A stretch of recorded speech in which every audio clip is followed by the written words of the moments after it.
Assalamualaikum and good evening everyone. So my name is Noraline Gandawali Kutungan from BTLED HE. So the title is Trends and Issues in Teaching Learners with Difficulty Seeing, Hearing, and Communication. But this is the continuation report, Miss Kaunutan. So number 8, parents and community involvement. So collaboration with parents in the community is crucial to creating a supportive environment for learners with sensory disabilities. So pag sinabing parents and community involvement, is ito na yung nakikipag-collaboration ng mga parents sa school para maging supportive ng mga learners, no? So, parent and community involvement is plays crucial roles in the child education. So, enhanced parents can positively impact their child academic performance and overall well-being. So, community support enhances the learning environment, fostering a sense of collective responsibility for education success. So, the example of parent community involvement is a parent. So, parent volunteering at a school event. So, participating in the parent teacher meetings or joining a school committee are example of active parents community involvement.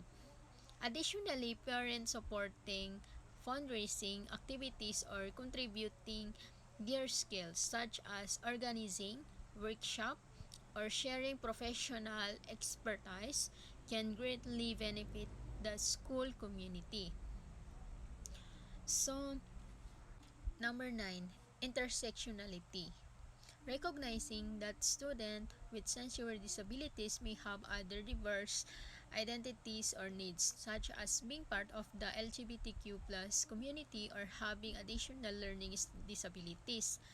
So, ang intersectionality ay ang pagtukoy ng mga aspekto ng intersectionality ng mga estudyante.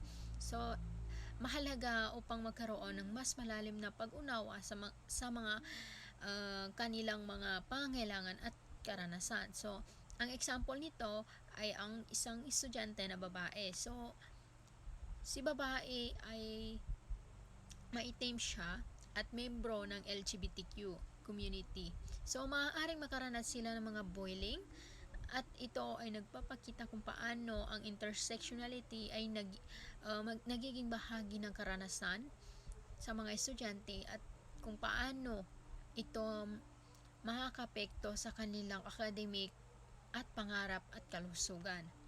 So, number 10, mental health support.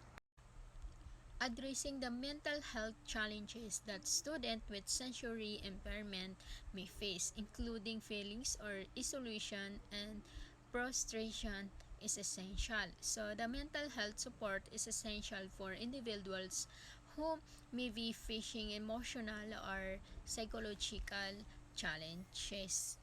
So, mental health support is essential for individuals facing challenges.